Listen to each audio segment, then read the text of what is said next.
Into the précédent épisode.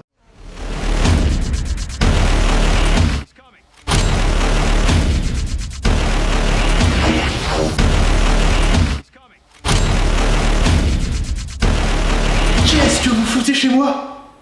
Mes bières!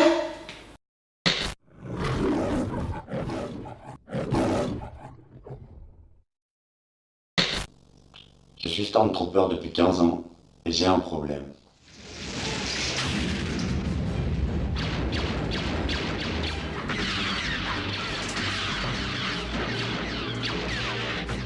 J'ai fait une dépression, j'ai perdu mon travail.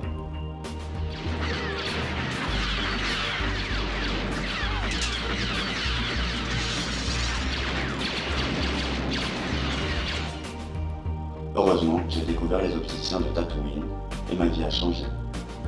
Avant, je vivais mal. Mais ça, c'était avant.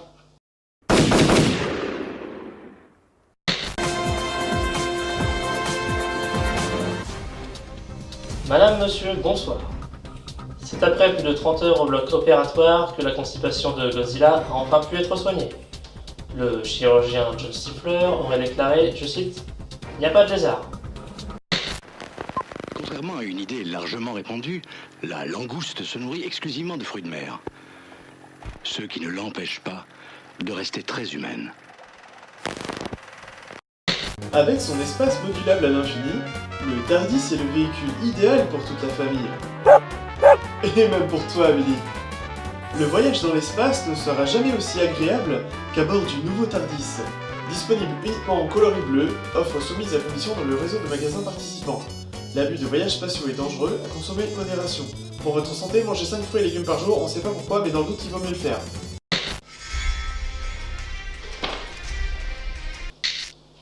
J'en reviens pas qu'on ait été obligé de faire des pubs pour un vaisseau si pourri, tout ça pour payer les réparations du nôtre. Mais moi j'ai trouvé ça marrant. Bon, on fait quoi maintenant? Bah toi tu répares. Et moi, faut que j'en apprenne plus sur les habitants de cette planète. Il y a des gens un peu bizarres qui se font appeler les geeks. Faut que j'en apprenne plus sur eux. Oui, mais... Chut. Générique.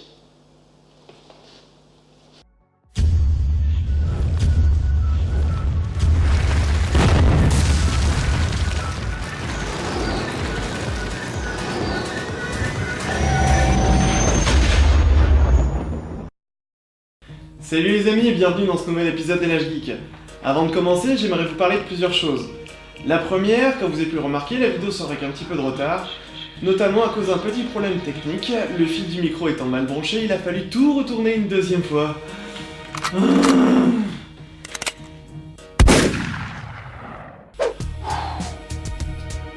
On a donc tous décidé d'aller boire un verre, de se détendre un peu.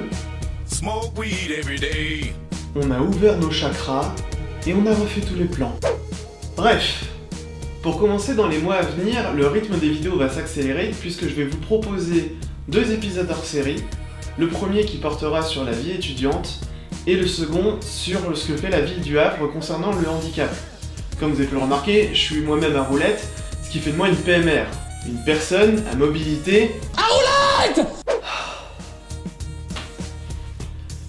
Je suis en train de potasser également un nouveau sujet de vidéo, une émission qui va s'appeler LH Découverte. Le concept est assez simple, en fait c'est soit de partir d'un élément du quotidien, soit d'un concept scientifique un petit peu abstrait, et de le développer un peu à la manière de Fred et Jamy dans l'émission C'est pas sorcier. Vous vous souvenez? C'est tout simplement une hallucination collective.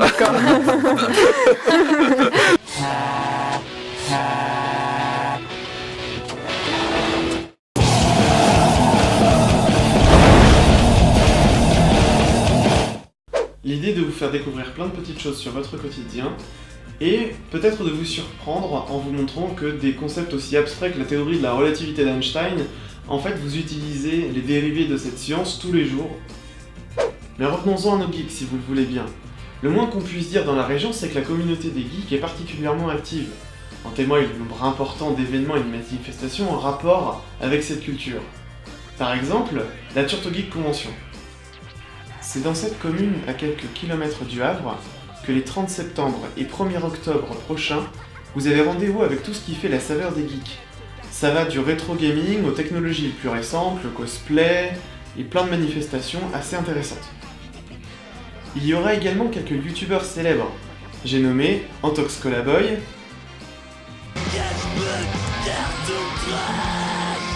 Absol Vidéo et Cédric Jurassic. Question: est-ce que nous serons à cette convention? Of course! Le monde n'est pas prêt. On va même faire mieux que ça puisque nous allons tourner là-bas des vlogs et des interviews pour vous faire partager les moments forts de ce week-end. Et transition de malade puisque je vais vous faire voir une interview que j'ai fait avec Gilles, qui est le créateur de la convention, qu'on a tourné il y a quelques jours.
On se donne rendez-vous là-bas, ça va être... Splendid! Avant de rencontrer notre prochain invité, j'aimerais vous parler d'un événement tout particulier qui va avoir lieu le samedi 23 septembre prochain à l'Espace Coty au Havre. C'est un flash mob géant qu'on a créé avec l'équipage du vaisseau, et le but du jeu va être de mettre en valeur la culture geek. Donc si vous êtes cosplayer, mais même si vous n'êtes pas d'ailleurs cosplayer et que vous avez envie de participer à cet événement, checkez les détails sur l'événement Facebook que j'ai créé pour l'occasion, et tous les détails y sont. Hey Kalisen, tu peux me passer une clé douce s'il te plaît? Tiens, Merci. qu'est-ce que tu fais? Alors c'est simple. J'ai touché au capteur positronique, puis j'ai inversé la polarité, et maintenant j'ai installé Netflix. Ah bien. Tu veux tester? Comment ça marche? Alors c'est simple. Tu regardes par cet objectif, puis tu appuies sur ce bouton là.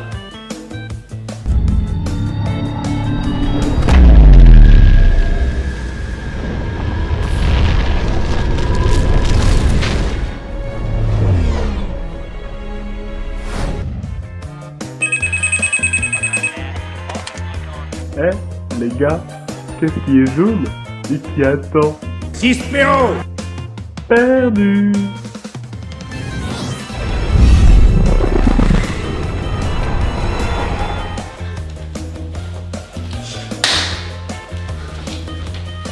Au fait, qu'est-ce qui est jaune et qui attend? Je sais pas. Mais Polo, qu'y a-t-il? Tu as acheté une nouvelle Sega Mega Drive? Oui, Polo numéro 2. J'ai acheté une Sega Mega Drive numéro 2 et en plus, pas cher, 18 €. Yo les amis, j'espère que vous allez bien, moi ça va très bien. On se retrouve aujourd'hui parce qu'aujourd'hui on essaye la Mega Drive 2, superbe console. Waouh, j'adore. D'accord, ça marche. Coucou les amis, c'est David Laforge Pokémon, je suis avec Smith Girachier. Coucou. Non, plus sérieusement, je suis avec Polo Débile. Mais t'avais pas commencé comme ça, j'espère. Mais si.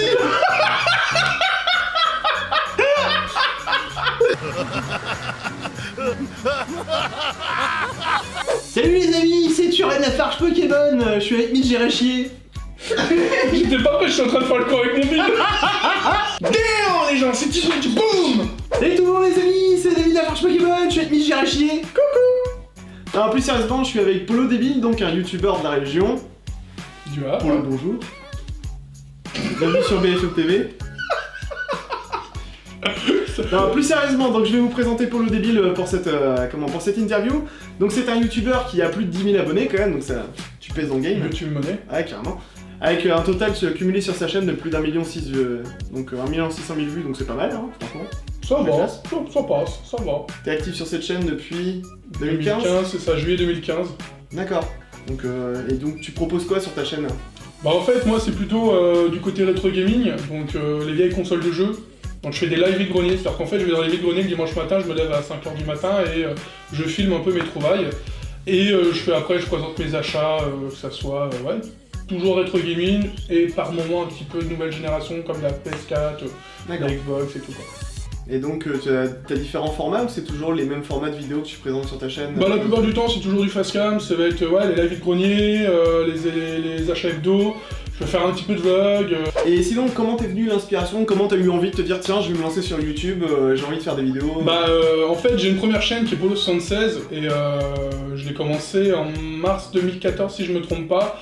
Et en fait, c'est venu tout simplement décembre 2013. J'ai eu en cadeau une Sega Mega Drive, j'ai commencé un petit peu la collection et puis j'ai recherché un petit peu sur YouTube, voir si des gens connaissaient un peu le rétro gaming et tout. Puis je suis tombé sur Kirby54 et qui faisait des vidéos rétro et tout, et puis je me suis dit bah pourquoi pas moi. Donc je me suis lancé avec cette première chaîne Polo76. D'accord. Bon. Kirby, si tu nous regardes, nous on te regarde pas.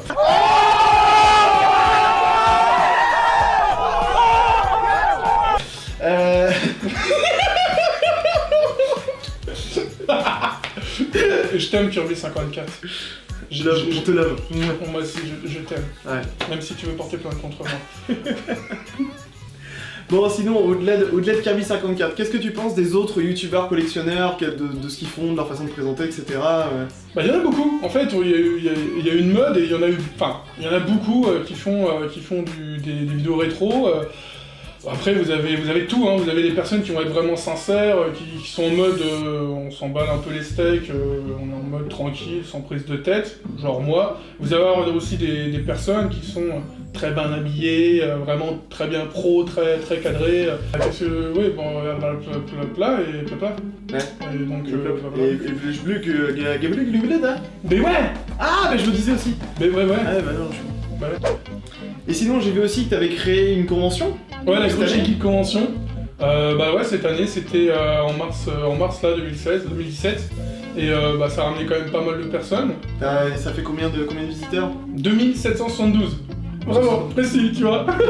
Mais c'est vrai que ça fait quand même un peu beaucoup de monde et on s'attendait pas à autant de personnes. Nous on a fait ça, pour faire très simple, c'était par rapport à la Turtle Geek Convention. Gilles, l'un des organisateurs que je connais, il m'a fait aimer ce côté partage, ce côté convention, voir beaucoup de monde s'amuser sur les jeux vidéo, voir les enfants en train de jouer, les parents en train de redécouvrir aussi des jeux vidéo tout simplement. Et je me suis dit pourquoi pas moi. Alors l'idée a germé quelques mois quand même, et je me suis dit je vais quand même me lancer, je vais quand même essayer de trouver aussi une structure qui peut m'aider à location de salle et tout. Et on s'est lancé, c'était la première fois.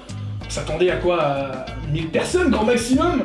Et les 1000 personnes en fait on les a atteints déjà le samedi, tu vois. Donc c'est vraiment c'est l'avantage. C'est l'avantage je pense avec tout ce qui est salon geek on va dire, c'est que c'est pas là la preuve la Turtle Geek qui est plutôt en fin d'année alors que toi t'es plutôt en début d'année. C'est ça, ouais. Au lieu d'être en concurrence c'est complémentaire parce que bien sûr, stimule l'envie d'aller à ce genre d'événement et surtout que y a un manque, on va pas se mentir, en Normandie. Il y a des conventions, mais du côté du Havre et tout, il y en a pas non plus 10 millions, quoi. Il y a pas non plus énormément de choses, alors que... Puis après, il y a des gens qui ont peut-être pas forcément envie d'aller dans des très très gros trucs, type... Japanese Expo, Paris Games Week, voilà, tout ça. Là, au moins, c'est vrai que l'avantage, c'est que ce genre de... Que ce soit la Turtle Geek ou c'est la Gloucher, l'avantage, au moins, c'est que c'est beaucoup plus familial. On retrouve le côté un peu fête de... Je sais pas ce que t'en penses. Fête de village. Non, mais c'est ça, mais c'est ça, le côté fête de village, familial, voilà. Mais en fait, moi, c'est totalement l'idée, c'est faire venir le plus de monde possible pour que les gens s'amusent, pour que les gens aussi découvrent des choses, voilà, le partage. Ah bah c'est vrai que c'était cool de voir, moi, ma passion, c'est ça, quoi. Tu vois un père faire découvrir une NES à son gamin de 7 ans, qui découvre le tout premier Mario alors qu'il avait jamais joué au vrai Mario. Mais c'est ça, ou même, par exemple, moi, sur un des stands, il y avait un jeu sur PS2, c'était Metal Slug. J'avais des gamins, ils ont passé pas mal de temps dessus, ils l'ont fini. Ces deux gamins, ils avaient 8 ans, même pas, quoi. Metal Slug, faut y aller, quoi. Ah oui, non, mais ouais, non, franchement, j'ai été totalement étonné. Les gamins, ils étaient heureux, ils étaient bien, ils étaient à fond, tu vois. On parle de la PS4 et tout, mais là, c'est un jeu de PS2, quoi. Salut. Abonne-toi. Abonne-toi, mes pouces bleus. S'il y a 800 pouces bleus sur cette vidéo, moi, faut ta poil, moi. Bon, puis sinon, les filles et la YouTube Money, ça marche bien? Ah bah super, hein, je me fais des couilles en or, enfin, c'est vraiment... Là, je me suis acheté une nouvelle voiture, une nouvelle C4 à 20 000 balles, grâce à la YouTube Money. Donc non, franchement, c'est... Puis bon, les filles, c'est assez... Enfin, moi, je trouve que tu fais youtubeur, c'est pour l'argent et c'est pour les filles. Les filles, c'est des groupies, c'est un truc de fou, c'est...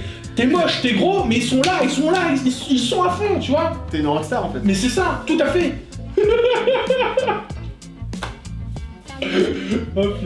Et sinon, qu'est-ce que tu penses du YouTube Game? Bah, YouTube en général, t'as deux façons. T'as la personne qui va faire ça un peu professionnel, Super Connard, Amixem, même si c'est dans le délire un peu what the fuck, ça reste très professionnel. Et t'as, comme moi, qui je suis pas un très grand youtubeur, voire le mot de youtubeur, c'est pas vraiment un mot, voilà, vidéaste, qui va limite se foutre de tout et puis qui va faire ça un peu à l'arrache, en mode bien délire et tout, quoi. Donc ouais, c'est pas le même type de communauté, c'est ça? En fait, on a le même type de communauté, mais... Ils cherchent pas la même chose? Bah, on va dire que Amixem, Super Connard, ils ont plus de moyens et ils ont plus de moyens pour faire des plus belles choses qu'un vidéaste comme moi, qui va faire ça très rapidement, mais que ça... Et c'est une bonne situation, ça, youtubeur?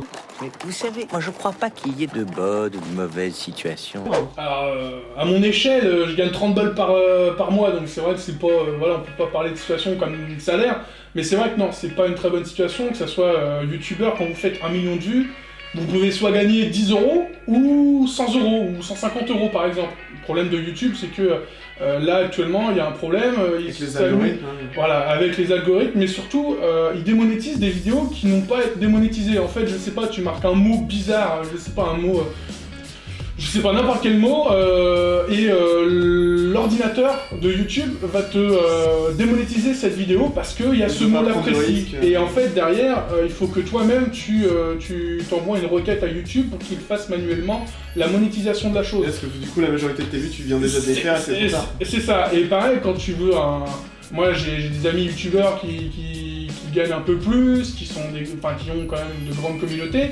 Quand tu vas voir un banquier, tu vas demander un prêt parce que tu vas acheter une maison, quoi que ce soit, ou même louer, et même juste louer un appartement, qu'on te demande tes fiches de paye, alors que tu es auto-entrepreneur et que tu sais pas ce que tu vas gagner en fait. Parce que tu peux gagner 10 balles par mois, ou tu peux gagner 150, 200, 1000. Après, ça va en fait, le métier de youtubeur, t'as pas de revenu fixe. Le seul revenu fixe que tu peux avoir, c'est les placements de produits, entre guillemets, genre une société qui va te contacter pour présenter un produit, elle va peut-être te donner 500 balles par exemple, ou le Tipeee, voilà, les trucs participatifs, où là par mois, grâce aux abonnés, tu peux gagner 500 €.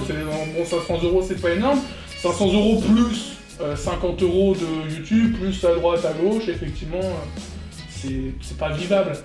Et t'aurais envie de dire quoi à quelqu'un qui hésite à se lancer sur YouTube et qui hésite à se lancer dans la vidéo en général? Faut pas se prendre la tête, faut faire des vidéos pour soi. Après, si tu veux vraiment réussir sur YouTube, après il y a différentes choses à faire, mais si tu veux juste partager ta passion comme moi le rétro ou quoi que ce soit, en fait tu fais des vidéos sans prise de tête, franchement sans te prendre la tête du tout, quoi. C'est-à-dire que puis surtout les critiques, tu vas avoir des critiques, tu vas avoir des rageux, entre guillemets, des haineux, tu t'en fous aussi. Franchement, tu te concentres sur les commentaires, sur les j'aime, et après sur les vues entre guillemets. Pour moi, le plus important, et je l'ai déjà expliqué dans une vidéo, le plus important, c'est les commentaires, c'est le partage, c'est le fait de pouvoir créer un débat par rapport à ta vidéo et de répondre dans les commentaires et tout. C'est ça en fait, moi. Donc derrière de faire vivre ta communauté à travers les commentaires de la vidéo, c'est Ouais, pas c'est juste ça, je poste et ma puis- vidéo puis hop, à la semaine prochaine. Puis après, tu peux être encore plus proche avec Facebook, avec Snapchat, avec Twitter, avec d'autres réseaux sociaux. Donc c'est vraiment essayer d'être proche, essayer de partager le même kiff. Alors, que ce soit le rétro gaming, la beauté, je sais pas, tout et n'importe quoi. Donc en gros d'utiliser ta personnalité publique pour faire que des gens qui se seraient pas rencontrés autrement puissent à travers Ouais, c'est ça, ouais. à travers tes comptes, que ce soit Facebook, YouTube, etc., pouvoir interagir entre eux et te faire vivre.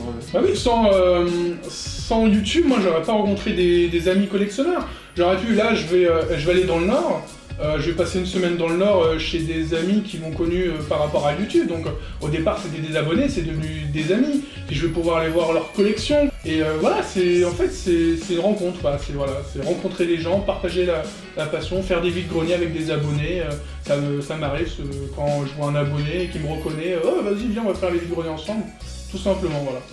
Et t'aurais imaginé quand t'as commencé tes vidéos, t'aurais imaginé d'être capable de fédérer une communauté quand même qui est vachement active. Pas vraiment en fait, quand tu commences sur YouTube, t'as quoi, 30 vues, 40 vues. Enfin moi j'ai commencé début 2014 avec mon ancienne chaîne. Voilà, je commençais, j'étais pas aussi avenant que là, j'étais un peu recroquevillé, c'était un petit peu mal à l'aise, c'était oh est-ce que ça va fonctionner, est-ce qu'il va y avoir du monde, et puis les anciens, on peut appeler ça comme ça, viennent sur ta chaîne et puis te marquent des petits messages et tout, des commentaires, et tu prends un peu plus de confiance, et les gens t'aiguillent, te disent bah tiens tu filmes avec un téléphone portable, il faudrait peut-être que tu passes peut-être sur un appareil photo, donc économise pour un appareil photo, pareil pour le son est très important par rapport à l'image. Ah bah le son ouais, c'est ça de toute façon. Il y a Antoine Daniel qui en avait fait une vidéo aussi, pour ceux qui veulent se lancer, ils disent le son c'est 70-80% du vidéo YouTube. C'est pour ça qu'on fait de la merde avec le son et qu'on vous adore. Non mais c'est ça, et puis moi la plupart du temps, pas mal de vidéos que je regarde pas mais que j'écoute, tout simplement. Je fais d'autres choses, je fais un montage vidéo, j'écoute la vidéo et voilà quoi.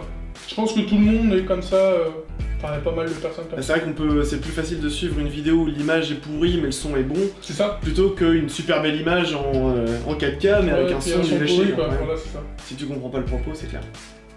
Bon ça marche, écoute, merci Polo, et puis au plaisir de te revoir sur tes vidéos, et puis qui sait, on fera peut-être un live ensemble pour les vides-greniers. Pourquoi pas. Ça va être cool. Bah oui, allez ciao. Salut les amis. Ciao. En fait, les gars, on en a fait quoi du type qui vivait là? Le doc l'a mis dans le garage. C'est pas normal de faire une crise cardiaque pour des bières. C'est clair. Je suppose que ça ferait un remontage dans le rapport du capitaine écrire qu'on a tué quelqu'un par accident. Mais sinon, le docteur, la mort... c'est Mucus en fait. Ouais, Mucus. Vous croyez qu'il va réussir à le maintenir en vie?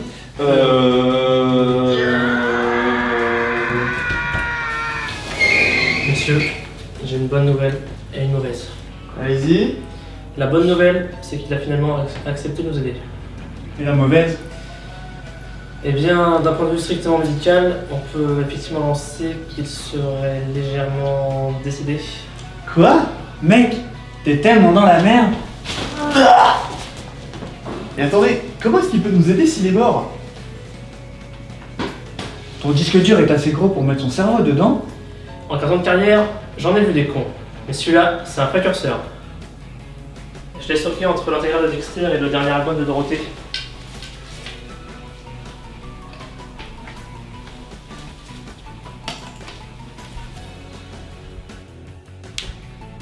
Ouh, il y a quelqu'un?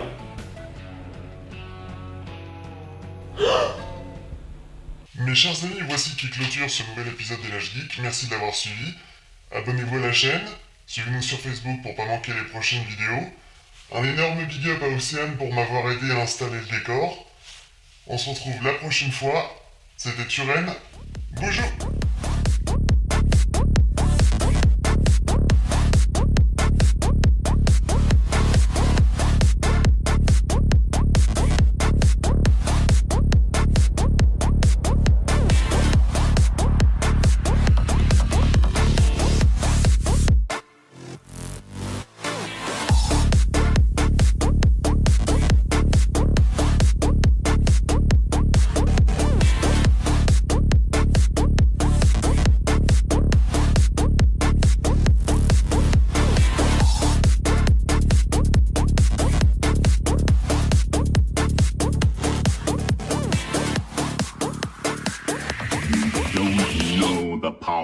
of the dark side.